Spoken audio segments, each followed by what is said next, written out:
Waterproof bags. I think you know which brand I like to use.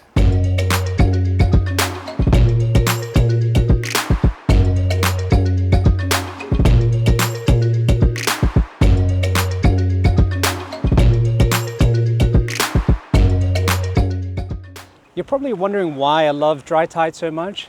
It's actually a very short story. Last year when I got the TukTech, I wanted a really large bag.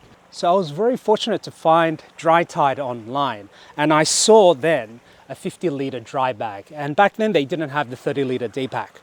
Now, what I loved about the interaction is that this guy is a kayaker, he's a fisherman, he's a paddler, he's a surfer, and he's a photographer as well. So he knows what features we need for a waterproof bag.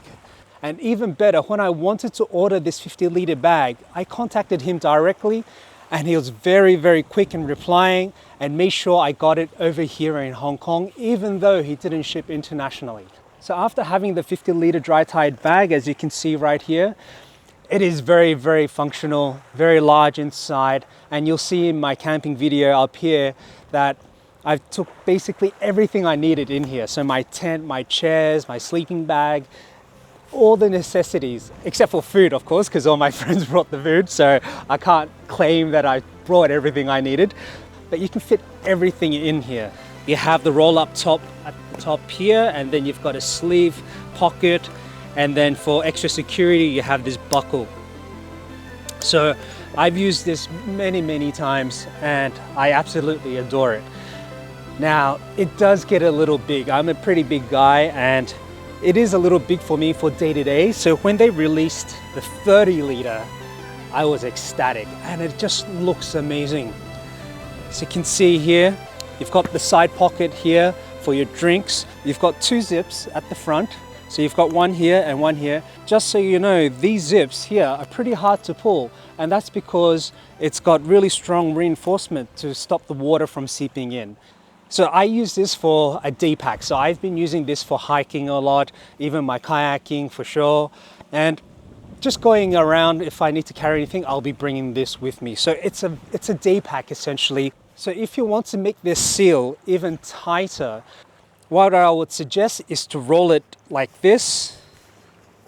So I roll it forward, and then I'll just buckle it up at the top like this instead of going through the side.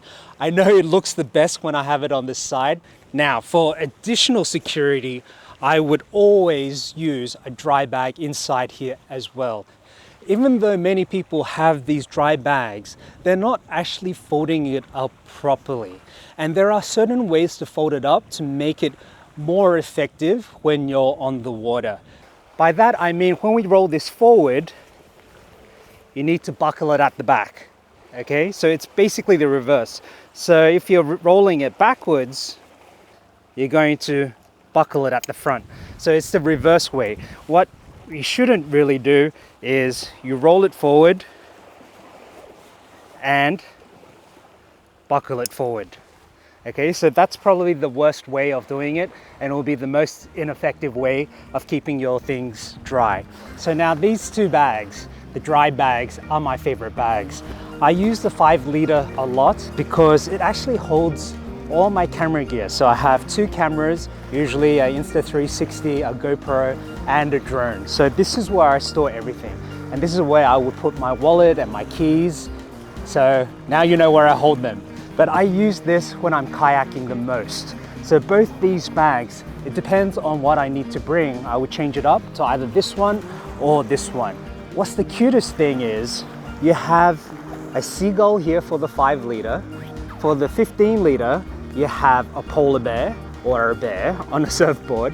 And then you have the 30-litre bag, which is a whale. So I thought that was really cute how the founder of DryTide has done that. And the last one that I want to show you is the waterproof phone bag. And I've only received this about a week ago, or 1 or 2 weeks ago, and I've been playing around with it, and I'm really loving it also.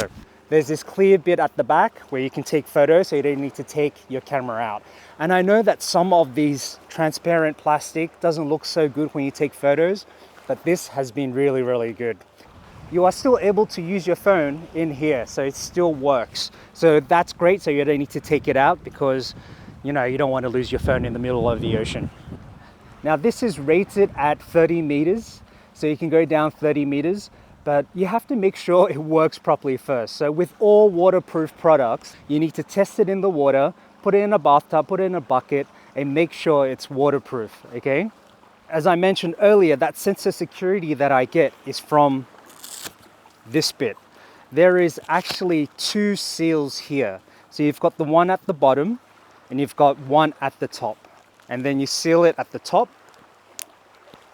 and you just roll it up. So there's a piece of Velcro here which locks it in, and then cover it up like that.